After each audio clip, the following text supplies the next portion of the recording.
ہم صاحب آپ ہمیشہ یہ فرماتے بھی ہیں شاگردوں کو بھی، ارد گرد کے لوگوں کو بھی، وہ لوگ جو آپ کی بات کو سن رہے ہوتے ہیں، اس کی تائید کر رہے ہوتے ہیں، کہ ہمیشہ کوئی بھی تنقید جو آپ کے افکار پہ سامنے آئے اس کو کشادہ دل کے ساتھ، اس کو کھلے ذہن کے ساتھ سنا جائے، اور اس کے اندر اگر کوئی استدلال کا پہلو ہے تو اس کو کنسیڈر کیا جائے اور آپ کے سامنے رکھا بھی جائے۔ ممکن ہے اس میں کوئی ایسی بات ہو جس میں آپ کی غلطی آپ پر واضح ہو جائے۔ تو کئی تنقیدات پچھلے کچھ عرصے میں سامنے آئیں، مجھے لگا ان کے اندر جو کچھ استدلال ہے وہ میں آپ کے سامنے رکھوں۔ ایک یہ بات کہ آپ جب یہ کہتے ہیں کہ بھئی مذہب کا مقصد تزکیہ ہے، پیوریفیکیشن ہے، اور مذہب جو بھی احکام دے گا، عبادات ہیں، اس کے بعد خور و نوش، اس کے بعد بدن کی طہارت، اس کے بعد اخلاق اور معاملات کی طہارت، پاکیزگی، ہر جگہ اس کو ہونا چاہیے، اور آپ ریلیشن واضح کرتے ہیں دین کے احکام کا۔ یہ ریلیشن کہیں کہیں تنقید یہ ہے کہ ہمیں واضح ہوتا ہوا نظر نہیں آتا۔ مثلا عبادات کے اندر اب دائیں ہاتھ سے کھانا ایک سنت ہے، اس میں کیا تزکیہ ہے، کیا پیوریفیکیشن ہے، اسی طریقے سے اور اس طرح کی بعض چیزیں ہیں۔ تو کہا یہ گیا ہے کہ دین کا مقصد تقرب اللہ ہے، تزکیہ نفس تو ایک رستہ ہے کئی رستوں میں سے، آپ نے جو اصولی مقصد ہے اس کی غلط تعین کر دی۔ اس میں پہلے تو اللہ کی کتاب کو دیکھنا چاہیے، یعنی اس نے کیا مقصد قرار دیا ہے۔ میں نے اپنی کتاب میزان میں دین حق کے عنوان سے جو دوسرا مقدمہ لکھا ہے، اس میں پہلی بات یہ بتائی ہے کہ دین کی حقیقت تو اللہ کی بندگی ہے، اور اس کو قرآن مجید نے خود واضح کر دیا ہے۔ یعنی یہ بتایا ہے کہ وما خلقت الجن والانس الا لیعبدون۔ اب اللہ کی بندگی اور اللہ کا بندہ بن کر رہنا، یہ دین کی حقیقت ہے۔ میں جب اللہ کی بندگی کو اختیار کرتا ہوں، اس احساس کے ساتھ جیتا ہوں کہ میرا ایک پروردگار ہے اور میں اس کا بندہ ہوں، میں اس دنیا میں اپنی جگہ پر نہیں کھڑا، میں اس کے کھڑا کرنے سے کھڑا ہوں، اس کے بنانے سے بنا ہوں، میں اس کی ایک مخلوق ہوں، وہ میرا رب ہے، وہ میرا بادشاہ ہے، مجھے اس کے سامنے سر تسلیم خم کر کے اور اس کی بندگی کا حق ادا کرتے ہوئے جینا ہے۔ یہ دین کی حقیقت ہے۔ اب اس میں ظاہر ہے کہ بہت سی ہدایات دی گئی ہیں، بہت سی باتیں ماننے کے لیے کہا گیا ہے۔ یہ جو دین کا کانٹینٹ ہے، یعنی اس کے مشمولات ہیں، ان کا ہدف کیا ہے؟ تو جب دین کا مقصد بیان کیا جاتا ہے تو یہ تقرب اللہ، یہ اللہ کی بندگی، یہ تو حقیقت ہے اس کی۔ یہ میں نے دین حق میں سب سے پہلے بیان کی ہے۔ اگر آپ اس مضمون کو پڑھیں جس میں پورے دین کے تصورات واضح کیے گئے ہیں، تو اس کی ابتدا کس سے ہوئی ہے؟ اسی بات سے ہوئی ہے۔ یعنی اللہ کی بندگی کا احساس جب پیدا ہوگا تو بندہ اپنے پروردگار کو ڈھونڈے گا، اس کے قریب ہونے کی صحیح کرے گا، اس کو پائے گا، اس سے ملاقات کا اشتیاق ہوگا۔ یہ تو دین کی حقیقت ہے۔ لیکن دین میں پھر اس کے لیے کچھ ہدایات دی گئی ہیں نا۔ یعنی کیا اس کو مجرد چھوڑ دیا گیا ہے؟ یعنی میں اپنے لیے تقرب کے طریقے اختیار کر لوں، آپ اپنے لیے کر لیں۔ وہ جو اہداف ہیں وہ کیا ہیں؟ کیا چیز ہے جس کو سامنے رکھ کر یہ دیا گیا ہے؟ اس کو قرآن مجید نے وہاں واضح کیا ہے جہاں رسالت مآب صلی اللہ علیہ وسلم کی بعثت کو بیان کیا ہے۔ والذی بعث فی الامین رسولا منہم یتلو علیہم آیاتہ ویزکیہم ویعلمہم الکتاب والحکمہ۔ یعنی یہ پیغمبر کس لیے آیا ہے؟ اللہ کی آیتیں سنائے گا اور تمہارا تزکیہ کرے گا، یہ ہدف ہے، یہ چیز ہے جس کو حاصل کرنا ہے۔ اس تزکیے کے لیے کیا طریقے ہیں؟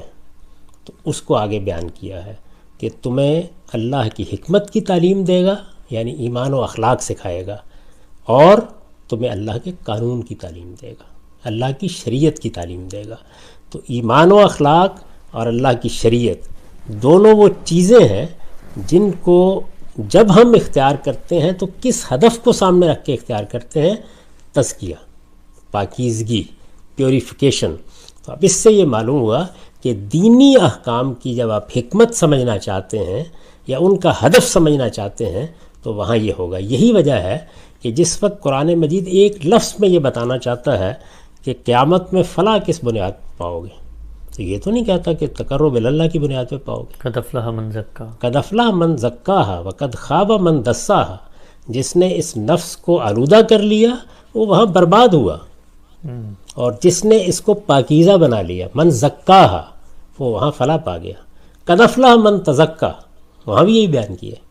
اور فلاح یہی مقصود ہے، یعنی قیامت میں فلاح پا جائیں، اللہ کی خوشنودی حاصل ہو جائے، اللہ کی مرضی حاصل ہو جائے. اس کے لیے ایک لفظ کی تعبیر کیا ہے؟ وہ تزکیہ ہے، پاکیزگی. اور یہ کس درجے میں مطلوب ہے اس کا اندازہ اس سے کر لیجئے کہ اللہ تعالیٰ کہتے ہیں کہ قیامت میں جو لوگ کسی حد تک آلودہ آ جائیں گے، یعنی جنہوں نے اللہ کے دین کی ہدایات میں کوتاہی کی ہوگی، اللہ ان کا تزکیہ وہاں کریں گے. یہود کے بارے میں کہا ہے کہ اللہ نہ ان کی طرف التفات کی نظر کرے گا، نہ ان کا تزکیہ کرے گا. یہ جو تھوڑی بہت سزا بھی ملے گی اس کا مقصود بھی یہی بتایا گیا ہے. تو اس وجہ سے یہ دو باتیں ایک دوسرے کے متوازی نہیں ہیں. یعنی دین کی حقیقت کیا ہے؟ اللہ کی سچی معرفت، اللہ کی بندگی کا احساس، بندگی کے تعلق کا پیدا ہو جانا، میرا اپنے آپ کو بندہ سمجھ لینا، اپنے مالک کے سامنے سرنڈر کر دینا. اسلام کی حقیقت یہ ہے. اسی لیے اس کو تعبیر کیا جاتا ہے کہ اسلمت لرب العالمین، میں نے اپنے آپ کو اپنے پروردگار کے سپرد کر دیا. تو یہاں آپ نے جو الفاظ بھی اللہ تعالیٰ کے حوالے سے بولنے بول لیجئے، لیکن جب آپ دین کے احکام کو سمجھنا چاہیں گے اور وہ ہدف متعین کرنا چاہیں گے جو مجھے اس دنیا میں حاصل کرنا ہے، دنیا میں ان احکام کے ذریعے سے وہ کیا منزل ہے جس کو مجھے پانا ہے، وہ منزل ہے تزکیہ، اور اس کا نتیجہ کیا ہے؟ آخرت کی فلاح. تو قرآن مجید نے خود ان کو بالکل ساتھ رکھ کے قد افلح من تزکا، قد افلح من زکاہا قد خاب من دساہا. تو یہ تو طے شدہ بات ہے. اب اس کے بعد ایک اور چیز کی طرف توجہ دلاؤں گا، وہ یہ کہ جس وقت ایک نیا فکر آپ کے سامنے آتا ہے، ایک چیز یہ ہے کہ آپ اس کے رد کی نفسیات میں مبتلا ہو جائیں.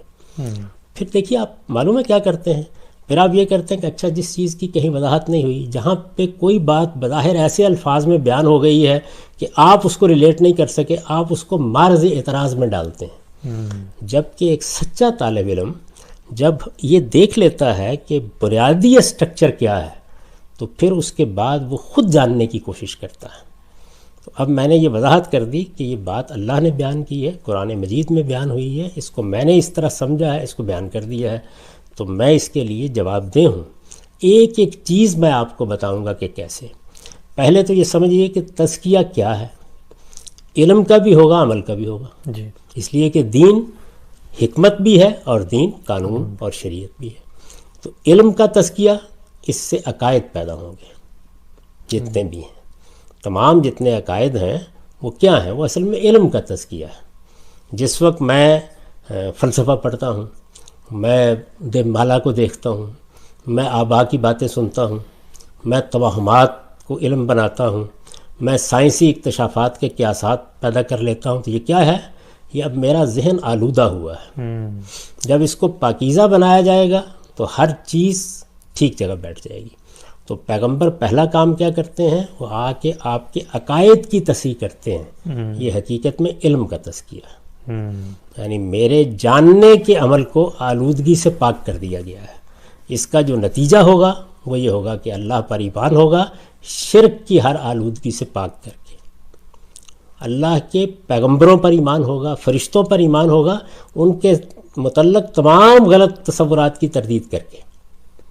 یعنی گویا وہاں پر بھی ایک عمل ہوگا منفی نوعیت کا کہ فرشتوں کو خدا کی بیٹیاں نہیں سمجھنا، ان کو اللہ تعالیٰ کے اختیارات میں شریک نہیں مان لینا. یہ میں اشارہ کر رہا ہوں. ظاہر ہے کہ اس وقت سارے دین پر تو گفتگو کا موقع نہیں ہے. تو ایک ایک چیز میں آپ کے علم کا تزکیہ ہوگا. عبادات کیا ہیں؟ یہ اصل میں تزکیے کا مثبت پہلو ہے. یعنی ایک طرف مجھے اپنے آپ کو آلودگی سے پاک کرنا ہے، دوسری جانب اس پاکیزگی کو بڑھانا ہے.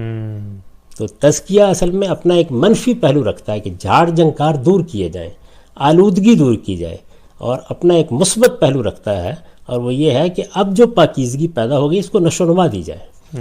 تو عبادات اگر آپ دین کے مقصد کے لحاظ سے دیکھیں تو وہ کیا ہیں؟ وہ اصل میں میری پاکیزگی کو بڑھاتی ہیں. وہ پاکیزگی جو جنت میں جانے اور فلاح پانے کے لیے ضروری ہے. لیکن وہ عبادات اصل میں اپنی حقیقت کیا رکھتی ہیں؟ وہ اللہ کی بندگی، اللہ سے میرے تعلق کا اظہار ہے، اللہ کی معرفت کا نتیجہ ہے، وہ اللہ کا قرب ڈھونڈنے کی خواہش ہے. تو یہ ان کی حقیقت ہے. لیکن وہ کر کیا رہی ہیں؟ مجھے پاکیزگی دے رہی ہیں۔ یعنی پہلا مرحلہ کیا تھا؟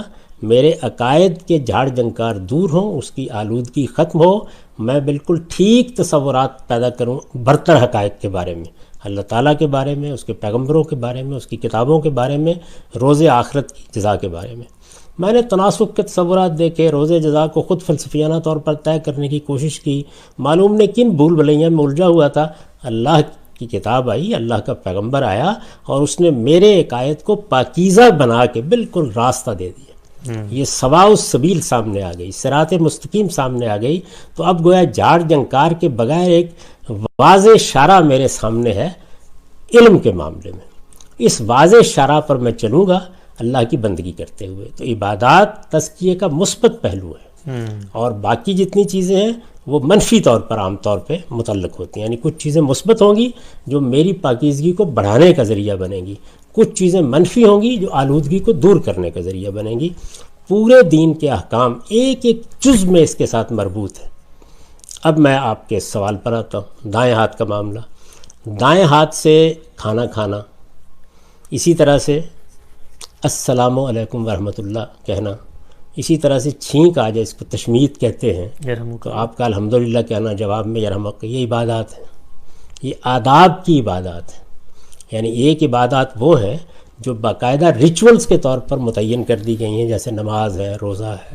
تو آداب میں بھی کچھ تعبدی چیزیں ہیں، یہ تین چیزیں وہ ہیں۔ آپ فرمائیں گے کیسے؟ یعنی آپ دیکھیے السلام علیکم کیا ہے؟ دعا ہے، دعا ہے۔ یعنی آپ ایک بندے کو دعا دیتے ہیں، اس سے کیا ہوتا ہے؟ ایک طرف آپ کے اندر دوسروں کے لیے نہ بغض ہونا چاہیے، نہ کینہ ہونا چاہیے، دوسری جانب مثبت کیا چیز ہے؟ نصح، خیر خواہی، خدا کے بندوں کے لیے سلامتی کی تمنا۔ تو یہ دونوں پہلوؤں سے تزکیہ ہی ہے۔ ایسے ہی الحمدللہ، یعنی اللہ کی آپ نے حمد کی، اس کا شکر ادا کیا، تو جو عبادات کام کر رہی ہیں وہی اصل میں یہ آداب کام کر رہے ہیں۔ یعنی تزکیہ کیسے ہے کہ آپ نے اللہ سے تعلق کا اظہار کر کے اپنی پاکیزگی کو تمام بڑھایا۔ عبادات جتنی ہیں، میں نے اصول بتا دیا نا آپ کو یہ۔ اب دائیں ہاتھ کے معاملے میں بھی یہ قابل قبول ہی نہ ہوتا۔ اصل میں آپ قرآن کو پڑھیں تو اس کی حقیقت معلوم ہوتی ہے۔ قرآن مجید یہ بتاتا ہے کہ قیامت کے دن ہمارے ہاتھوں میں ہمارا نامہ اعمال یا تو دائیں ہاتھ میں پکڑایا جائے گا یا بائیں ہاتھ میں۔ دائیں ہاتھ میں کن کا نامہ اعمال پکڑایا جائے گا؟ آخر کوئی بات ہے نا کہ یہ نامہ اعمال جو ہے یہ آپ کے ہاتھ میں پکڑانا ہے، تو اس میں دائیں بائیں کی تفریق کی ہے اللہ تعالیٰ نے، جگہ جگہ کی ہے۔ بلکہ اصحاب الیمین اور اصحاب الشمال یہ دو تعبیرات بن گئی ہیں۔ تو قیامت کے دن دائیں ہاتھ میں میرا نامہ اعمال پکڑایا جائے گا۔ عبادات کیا ہوتی ہیں؟ یہ اصل میں اللہ سے تعلق کی یاد دہانی کراتی ہیں۔ خدا کی بارگاہ میں جب میں پیش ہوں گا تو وہاں میرا نامہ اعمال دائیں ہاتھ میں پکڑایا جائے گا۔ انبیاء علیہم السلام نے اس کو میرے کھانے پینے سے متعلق کر دیا، کیونکہ یہ وہ چیز ہے جو دن میں 3-4 بار ہونی ہی ہونی ہے۔ تو اس میں دائیں کا لحاظ رکھو، گویا ہمہ وقت یاد رکھو۔ جیسے کہا نا کہ نماز کیوں پڑھو؟ آکم الصلاۃ لذکری، تاکہ میں تمہیں یاد رہوں۔ تو اس میں قیامت یاد رہتی ہے، آخرت یاد رہتی ہے۔ یہ احساس پیدا ہوتا ہے کہ اے پروردگار، ہم وہاں اٹھیں تو ہمارا نامہ اعمال ہمارے اسی دائیں ہاتھ میں پکڑایا جائے۔ آج تیری نعمتیں اس دائیں ہاتھ سے لے رہے ہیں، کل کو نامہ اعمال بھی اسی ہاتھ میں ہو۔ یہ بہت بڑی چیز ہے، یہ سادہ سی چیز نہیں ہے۔ اب ظاہر ہے کہ اس میں کسی کو عذر پیش آ گیا اور چیز ہو گئی، وہ ایک الگ بات ہے، لیکن یہ ایک علامت مقرر کی گئی ہے تاکہ ہمیشہ اس حقیقت کی یاد دہانی ہوتی رہے کہ مجھے اٹھتے بیٹھتے زندگی بسر کرتے یہ صحیح کرنی ہے کہ میں وہ اعمال کروں جو مجھے وہاں پہ میرا نامہ اعمال دائیں ہاتھ میں پکڑنے کی سعادت بخشیں۔ تو یہ میرا ریلیشن کھانے پینے کے ہر وقت پر قیامت سے، آخرت سے، خدا کے حضور میں جواب دہی سے گویا قائم کر دیا گیا ہے۔ تو یہ کوئی معمولی بات ہے، تو اس وجہ سے اندر اتر کر دیکھنا چاہیے کہ دین میں کوئی بات کیوں قائم کی گئی۔ ٹھیک، اچھا ہم سب اسی بات کو ذرا مزید سمجھتا ہوں میں آپ سے۔ جب ہم یہ کہتے ہیں کہ دین کے جو احکام ہیں ان کا مقصد تزکیہ ہے، تو اب عبادات کے بارے میں آپ نے بتا دیا کہ عبادات اصل میں مثبت طور پہ وہ جو تزکیے کا حصول ہے اس میں خدا سے تعلق کا ظہور ہوگا، تو وہ تزکیے میں فروتنی اور اضافہ ہوگا نا۔ یعنی عربی زبان کو آپ دیکھیں نا تو اس میں تزکیہ کوئی محض منفی چیز نہیں ہے۔ وہ پوری بات کیا ہے؟ کہ جو جاڑ جنکار زمین کو آپ ہموار کرتے ہیں نا، تو اس میں پہلے آپ جڑی بوٹیاں ہیں، جاڑ جنکار ہیں، کوئی جھاڑیاں اگی ہوئی ہیں، پہلے ان کو اکھاڑتے ہیں، تو یہ منفی پہلو ہے. اور اب کیا کرتے ہیں، آپ زمین کو اس قابل بناتے ہیں تاکہ وہ بہتر سے بہتر فصل دے سکے آپ کو، تو یہ مثبت پہلو ہے اس کا. تو تزکیے کا لفظ دونوں پہلوؤں کا احاطہ کیے ہوئے ہیں، یعنی پاکیزگی پیدا کرنا اور پاکیزگی کو بڑھانا. ٹھیک. اچھا، مثلا ایک مثال ہم سب اور لیتے ہیں ہم عمرے کی. عمرے کے اندر اللہ تعالیٰ نے ہمیں بتا دیا عمرہ عبادت ہے، آپ نے احرام پہننا ہے. اب احرام پہننے میں تزکیے کا کون سا پہلو پایا جاتا ہے؟ یہ اصل میں عمرہ سمجھا ہی نہیں گیا کبھی. دیکھیے یہ بھی ایک بڑی کمال کی چیز ہے اگر آپ اس لائن میں عبادات کو دیکھیں. حج کیا ہے؟ یہ اصل میں خدا کے حضور میں نظر کی تمثیل ہے، اپنے آپ کو قربان کرنے کی. اللہ تعالیٰ نے ہم سے جو مطالبات کیے ہیں دنیا میں، دیکھیے وہ اپنے آپ کو یاد رکھنے کا مطالبہ ہے، اپنی پرستش کا مطالبہ ہے، اپنی اطاعت کا مطالبہ ہے. یہ سب اللہ پر ایمان کے تقاضے ہیں، یہ جتنے بھی ہیں. تو آپ اگر دیکھیں تو مثلا نماز یہ پرستش کا شعیرہ ہے، پرستش کو علامتی اظہار دے دیا گیا ہے.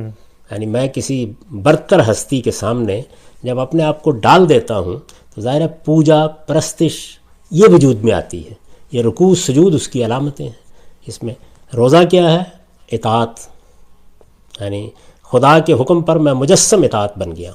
میں نے اپنی ان جبلتوں پر بھی پابندی عائد کر دی ہے جن پر عام حالات میں کوئی پابندی کی ضرورت نہیں تھی. کس مقصد کے لیے؟ اس مقصد کے لیے کہ میں اللہ کی اطاعت کا نمونہ بن کر رہ رہا ہوں، حکم آ گیا اس کی جانب سے. تو روزہ اطاعت ہے، نماز پرستش ہے. حج کیا ہے؟ حج یہ ہے کہ اللہ تعالیٰ ایک تیسرا مطالبہ کرتے ہیں. یہ اس مطالبے کو لفظوں میں قرآن نے بیان کیا ہے. ان اللہ اشتری من المؤمنین انفسهم واموالهم بان لهم الجنہ، کہ جنت کے عوض میرا یہ بھی کبھی کبھی مطالبہ بندوں کے سامنے آتا ہے کہ مجھے تمہاری جان چاہیے، تمہارا مال بھی چاہیے. صحابہ کرام اس امتحان سے گزرے نا، بہت بڑے امتحان سے گزرے. یہ اس دنیا میں بارہا پیش آ جاتا ہے. تو اللہ تعالیٰ کے ساتھ ہمارے تعلق کی ایک بنیاد یہ ہے کہ ہم اس احساس کے ساتھ جئیں کہ ہم نے اپنے آپ کو اپنے پروردگار کی نظر کر دیا ہے. اب ظاہر ہے کہ یہ جو تصور ہے کہ اللہ کی نظر کر دینے کے لیے تیار ہے، یہ سیدنا اسماعیل کی نظر ہی مانگی گئی تھی نا، لیکن اس نظر کی تعبیر کیا ہے؟ اپنے آپ کو گویا پیش کر دینا، اپنے آپ کو قربانی کے لیے پیش کر دینا. اس کی آخری ضرورت کب پڑتی ہے؟ جب اللہ تعالیٰ کسی موقع پر یہ کہتے ہیں کہ میدان میں اترو، جیسے بدر میں لوگ اترے، جیسے احد میں اترے. تو جہاد کے موقع کے اوپر گویا ہم عملاً نظر کرتے ہیں اپنے آپ کو، جب اللہ کے لیے جہاد کرتے ہیں تو اپنے آپ کو نظر کر دینا. حج اس کی تمثیل ہے. یہ کیا ہے؟ شیطان کے خلاف جنگ میں ہم اصل میں اپنے آپ کو اللہ کے لیے پیش کر دیتے ہیں. اب دیکھیں کیا ہوتا ہے، یعنی ہم نے دنیا سے ہاتھ اٹھا لیا، اس لیے کہ ہم تو اب اللہ کے ساتھ مل کر اللہ کی مائیت میں شیطان کے خلاف لڑنے کے لیے جا رہے ہیں. تو لبیک اللہم لبیک، حاضر ہو گئے، ہم حاضر ہو گئے. یعنی جس طرح ایک فوج کو نفیر کیا جاتا ہے، آ جاؤ پیش کر دو اپنے آپ کو، تو ہم نے گویا دنیا سے ہاتھ اٹھائے، احرام باندھا، اور اس کے بعد نظر کی علامتیں اختیار کر لیں. یہ سارا کا سارا حج اس کی تمثیل ہے. یعنی آپ چلے گئے، آپ نے ڈیرے ڈال دیے، آپ نے جا کے عرفات کے میدان میں جو معبد کی توسیع ہے، اللہ کے حضور میں کامیابی کی دعا کی، مزدلفہ میں آ کے پھر دعائیں کیں، پھر واپس آئے، پھر آ کے سنگباری شروع کر دی شیطان کے اوپر، اور پھر قربانی پر جا کر گویا کلمنیشن ہو جاتا ہے اس کا. گویا آپ نے اب نظر پیش کر دی. تو حج کیا ہے؟ نظر کی پوری تمثیل. اس تمثیل کو کانڈنس کر دیا گیا عمرے میں، اس لیے کہ ہر آدمی مخصوص ایام میں، مخصوص مہینوں میں وہ سفر کرنے کی استطاعت نہیں رکھتا. تو چلیے اگر وہ نہیں کر سکتا تو اس کی ایک، جس طرح آپ بھی کہتے ہیں نا کہ اچھا پھر یہ کر لیجئے. اچھا اب اگر غور کر کے دیکھیں تو اس میں کلمینیشن یا آخری منتہا کیا ہے؟ جانور کی قربانی. یہ وہاں تک جاتے ہو نا آپ، ساری تیاریاں کر کے گویا جس وقت جانور کو آپ ذبح کرتے ہیں تو یہ اپنا فدیہ دے رہے ہوتے ہیں. وہاں پر بھی بالکل یہی ریلیشن بیان کی ہے کہ جس وقت سیدنا ابراہیم نے بیٹے کو لٹا دیا تو فرمایا کہ ابراہیم تقاضا پورا ہو گیا، فدیناہ بذبح عظیم.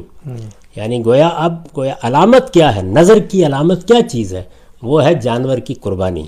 تو آپ دیکھیے کہ جانور کی قربانی یہ ہے سب سے مختصر، سب سے جامع صورتحال نظر کے لیے، لیکن اس نظر کو ایک پورے عمل سے گزارا، ایک تمثیل سے، اور پھر کنکر مار کے آپ وہاں پہنچ گئے۔ عمرے میں کیا ہے؟ عمرے میں آپ اس کی ابتدائی علامات جو ہیں وہ اختیار کرتے ہیں، یعنی اپنے آپ کو پھیرے نظر کے پھیرے ہیں، یہ طواف جس کو آپ کہتے ہیں، یہ آپ کرنے کے بعد یہ بال نہ کاٹنا، ناخن نہ کاٹنا، یہ سب کیا ہے؟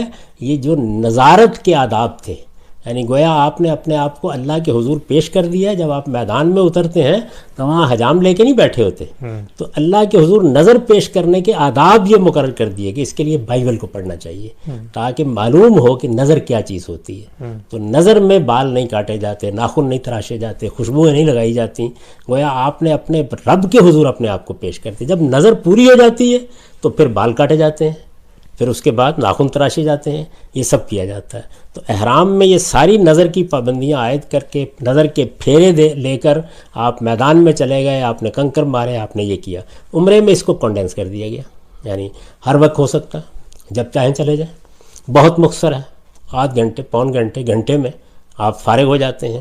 عمرے میں بھی یہ سب چیزیں ہیں، لیکن کچھ چیزوں کو نفل کر دیا گیا، کچھ کو لازم کیا گیا۔ مثلا آپ نے احرام باندھنا ہے، آپ نے جا کے طواف کے پھیرے لگانے ہیں، یہ تو لازم چیز ہے، اس کے بعد بال مڑوانے ہیں، یہ لازمی چیزیں ہیں۔ لیکن اگر آپ اس کے تمام مناسک مکمل کریں تو آپ نظر کے پھیروں کے بعد صحیح کریں گے، صحیح کرنے کے بعد اگر آپ جانور لائیں تو قربانی دیں گے، جو ہمارے ہاں بالکل ہی ختم ہو گئی۔ حالانکہ ہر آدمی جانتا ہے کہ صلح حدیبیہ کے موقع پر رسول اللہ صلی اللہ علیہ وسلم قربانی کے جانور لے کے گئے تھے عمرے کے لیے، تو وہاں پر بھی یہی چیز ہے۔ اچھا، اب آپ نہ تو حج کر جا سکتے ہیں، ایک بڑی عبادت ہے نا، نہ عمرے کے لیے بھی سفر کرنا ہے، وہاں جانا ہے، وہ مکان سے متعلق ہے، تو پھر باقی دنیا کیا کرے؟ تو باقی ساری دنیا اس موقع کے اوپر قربانی کرتی ہے۔ یعنی آپ کے لیے موقع کیا ہے کہ آپ جانور کی قربانی اپنے گھر میں کر دیں۔ تو جانور کی قربانی اپنے گھر میں پہلا قدم ہو گیا، عمرہ دوسرا قدم ہو گیا، اور حج تیسرا قدم ہو گیا۔ تو آپ دیکھیں، مختصر اور آسان اور حسب استطاعت سے آپ اٹھے اور اٹھ کر آپ وہاں چلے گئے، تو یہ سب نظر کی تمثیل ہے، اور یہ تزکیہ ہی کے اصول کے لیے ہو رہا ہے، اسی اصول پر، یعنی اللہ تعالیٰ کے ساتھ تعلق کی نشو و نما ہے، یعنی تزکیے کا مثبت پہلو۔ عبادات میں یہ چیز ہوگی، نماز یہی کر رہی ہے، ایک ان کے فوری مقاصد ہیں۔ نماز ہے کیا؟ اللہ کی یاد کو قائم رکھنا۔ اپنی حقیقت کے لحاظ سے کیا ہے؟ پرستش ہے۔ روزہ ہے کیا؟ اللہ کے حکم کے اوپر اپنی جبلتوں کے اظہار پر پابندی لگا لینا، ان کے تقاضے پورے نہ کرنا۔ لیکن اپنی حقیقت کے لحاظ سے کیا چیز ہے؟ اس نے آپ کو خدا کے ساتھ اطاعت کے تعلق کا شعور عطا فرما دیا۔ تو یہ چیزیں کیا کر رہی ہیں؟ یہ سب یہ کر رہی ہیں کہ آپ کے اندر وہ جو پاکیزگی ہے خدا کے تعلق کی، اس کو بڑھا رہی ہیں۔ تو عبادات جو ہے یہ منفی کام نہیں کرتی، یہ مثبت کام کر رہے ہیں۔ تو مطلب احرام کا کپڑا جو ہے وہ اصل میں اس پورے تزکیے کے پروسیجر کا ایک حصہ ہے جس کو میں نے اپنا لیا۔ وہ تو پوری عبادت کو آپ دیکھیں گے نا، پوری عبادت کیا ہے؟ نظر کی تمثیل ہے، تو نظر کے تقاضے سے آداب ہوں گے اس کے۔ اصل چیز اس کی حقیقت ہے، وہ نظر پیش کرنا ہے، اپنے آپ کو خدا کے حضور پیش کر دینا ہے، جا کے اس جذبے کے ساتھ پیش کر دینا ہے کہ پروردگار، یہ شیطان کے خلاف جنگ میں اگر کبھی آپ نے واقعتاً مطالبہ کیا کہ میں اپنے اس وجودی کو پیش کر دوں تو میں حاضر ہوں اس کے لیے۔ ٹھیک، تو یہ کوئی معمولی بات ہے؟ یعنی یہ اللہ کے ساتھ ہمارے تعلق کا آخری اظہار ہے، منتہائی کمال ہے۔ لیکن اس سے چیز کیا حاصل ہوتی ہے؟ وہی پاکیزگی میں نشو و نما۔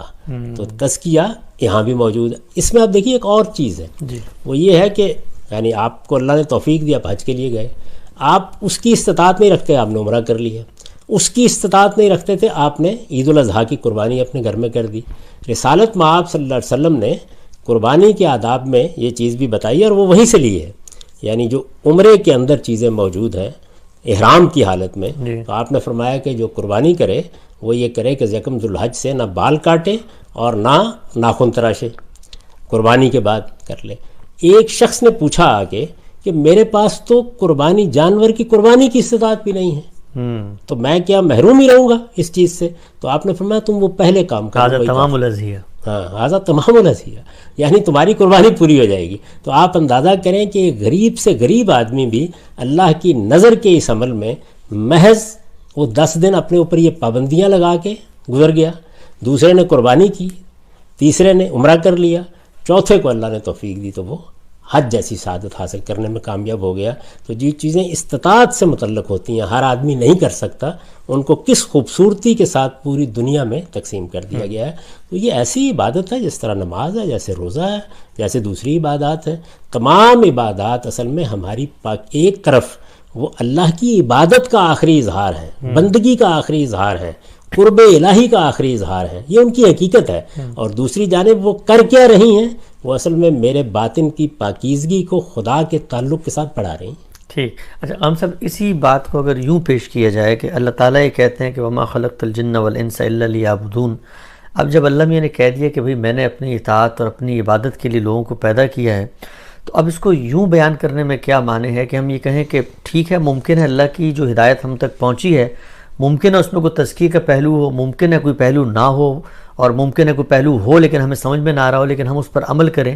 جب آپ یہ ایک فلٹر لگا دیتے ہیں تزکیے کا، تو اس سے تو پھر وہ جو عبادت کی اوورآل اسپرٹ ہے کہ وہ تو پھر ہم نے مثلا ایک مقصد کے تحت کیا نا. اللہ تو کہتا ہے کہ میں نے پیدا ہی عبادت کے لیے کیا، تو ان دونوں میں فرق نہیں واقع ہوتا؟ مقصد اللہ تعالیٰ نے متعین کیا ہے، میں نے تو نہیں متعین کر لیا، میں اپنے پاس تو نہیں لے آیا، میں نے کوئی فلسفہ تو نہیں بیان کیا. میں نے سب سے پہلے آپ کو بتایا کہ اللہ تعالیٰ نے جب اپنے پیغمبر کو مبعوث کرنے کی تفصیلات بیان کیں تو پورے دین کی تحلیل کی ہے. یعنی یہ بتایا ہے کہ پیغمبر نے آ کے میری کتاب پڑھ کے سنانی ہے. یہ تو اصل میں اللہ کی کتاب کو پہنچانے کا عمل ہو گیا. تمہیں کیا چیز اس نے تعلیم دینی ہے؟ اس نے حکمت سکھانی ہے. حکمت واضح کیا ہے میں نے، امام فراہی نے اس کی ابتدا کی تھی، اور اب ہم نے اس کو ہر لحاظ سے واضح کر دیا قرآن مجید کے استدلالات سے کہ اس سے مراد کیا ہے؟ ایمان اور اخلاق کی چیزیں. دوسری کیا چیز ہے؟ شریعت. کتاب یہاں شریعت کے معنی میں استعمال ہوا ہے. مقصد کیا ہے ان کا؟ تزکیہ. اور اگر کوئی ابہام تھا تو دوسری جگہ واضح کر دیا کہ جنت پانا چاہتے ہو نا، فلاح پانا چاہتے ہو نا، قد افلح المؤمنون، قد افلح من زکاہا، قد افلح من تزکا. تو فلاح مقصود ہے اگر وہاں، تو اس کے لیے تزکیہ کرنا ہو. اصل میں یہ دو بالکل الگ الگ چیزیں ہیں. حقیقت کو سمجھنا ہے تو وہ کیا ہے؟ ایک لفظ پہ اللہ کی بندگی. ٹھیک. اس ساری بندگی کا ہدف کیا ہے؟ جو میں حاصل کروں گا تو پھر میرے لیے جنت کا فیصلہ ہوگا، تزکیہ. اور یہ تزکیہ کس لیے ہے؟ تقرب اللہ، فلاح کے لیے. یعنی اللہ تعالیٰ کے ہاں مجھے کامیابی حاصل ہو جائے، جو حقیقی کامیابی ہے، میں موت کے بعد اٹھوں تو وہاں مجھے بشارت دی جائے. یہ وہی کامیابی ہے جس دین کو علم و عمل میں اختیار کر کے. علم میں اختیار کریں گے تو عقائد وجود میں آئیں گے، عمل میں اختیار کریں گے تو اللہ تعالیٰ کے اخلاقی احکام اور شریعت آپ کے سامنے آئے گی. دونوں کس ٹارگٹ کو سامنے رکھ کر احکام دے رہے ہیں؟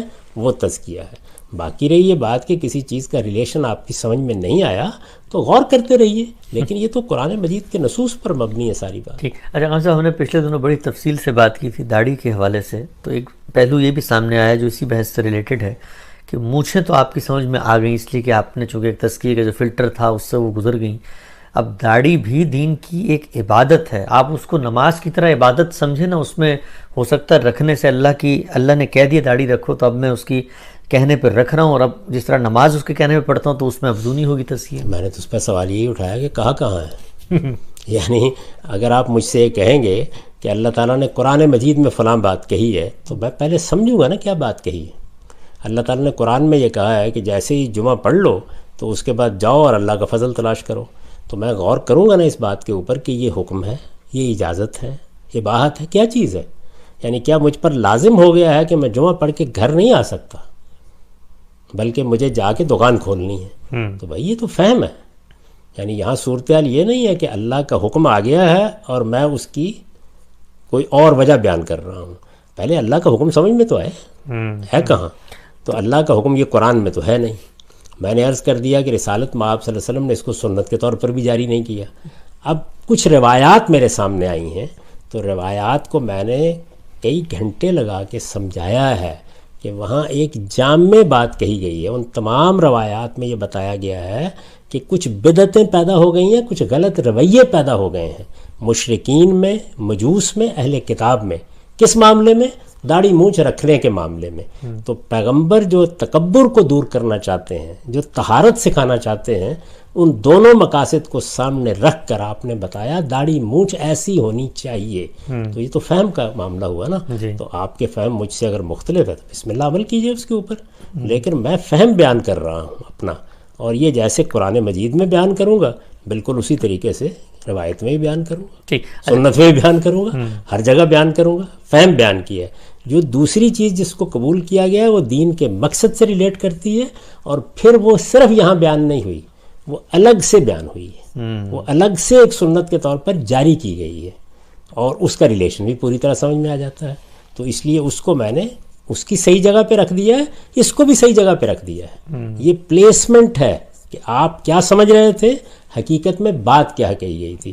تو یہ کام میں نے اور بھی بہت سی چیزوں میں کیا ہے، یہ موسیقی میں کیا ہے، یہ تصویر میں کیا ہے۔ یہ چونکہ بات ہی سب روایتوں میں آئی ہے تو اس لیے ضروری ہے کہ ان کو سمجھایا جائے۔ ہمارے ہاں جو سب سے بڑا حادثہ ہے وہ یہ ہے کہ ہم روایت کو غور کرنے کا موضوع بنانے کے لیے تیار نہیں ہوتے، ایسے سمجھتے ہیں جیسے یہ قرآن ہے۔ بھئی قرآن کا تو سیاق ہے، سباق ہے، وہاں تو میں جان لوں گا یہ بات کہ فن تشروع یہاں پر جو کہا گیا ہے تو یہ اجازت ہے، اباحت ہے، لیکن روایتوں کے اندر تو مجھے پورے دین کے فریم میں رکھ کے دیکھنا ہوگا بات کیا ہے۔ ٹھیک ہے۔ اچھا غام صاحب، آپ نے کہا کہ آپ نے تو اسی کی نفی کی کہ حکم بیان کہاں ہوا ہے داڑھی رکھنے کا، تو اس پہ کہا گیا پھر 2 گھنٹے آپ نے بات کس چیز پہ کی؟ اگر کوئی حکم ہی نہیں ہے تو اتنی دیر تردید میں کیوں لگی آپ کو؟ حکم تو ہے اس کا مطلب۔ اس کا مطلب یہ ہے کہ ایک غلط بات منسوب کر دی گئی ہے، یا ایک غلط فہم دین کی طرف منسوب کر دیا گیا ہے، تو غلطی کی تردید کی ہے۔ تو ہو سکتا ہے میں کسی فلسفے کی تردید میں 2.5 گھنٹے لگاؤں، ممکن ہے افلاطون پر، دیکارت پر، ہیگل پر تنقید کرتے ہوئے 7 گھنٹے لگاؤں، تو اس کا مطلب کیا ہے کہ میں نے اس بات کو مان لی ہے۔ ایک غلط فہمی کی تردید کے لیے وقت چاہیے ہوتا ہے، ورنہ جہاں تک مثبت طور پر بات کا بیان کرنے کا تعلق ہے وہ تو میں نے 1 سطر کے اندر اپنی کتاب میں بیان کر دی ہوئی۔ یہ کیا چیز ہے؟ اچھا مجھے یہ فرمائیے کہ میری باتوں پر جب کئی گھنٹے کی گفتگویں کی جاتی ہیں اعتراضات میں، تو اس کا مطلب یہ ہے کہ میری بات ٹھیک ہے؟ یہ اس سے ثابت نہیں ہوتا۔ یعنی ایک بات اگر آپ کی غلط ہے تو میں اس کی تردید کروں گا، تو ایک بات لوگوں کے ذہنوں میں جمی ہوئی ہے، اس گرد کو ہٹانے کے لیے گھنٹے لگ جاتے ہیں، بعض اوقات ایک ایک چیز کا جائزہ لینا پڑتا ہے۔ اس کی وجہ یہ ہے کہ آپ ایک غلط جگہ پر کھڑے ہیں۔ ایسے ہی میں اگر کسی غلطی میں ہوں تو یہ اتنا آسان نہیں ہے کہ آپ 2 جملے بول دیں گے، آپ کو بھی گھنٹے ہی لگیں گے۔ ٹھیک ٹھیک۔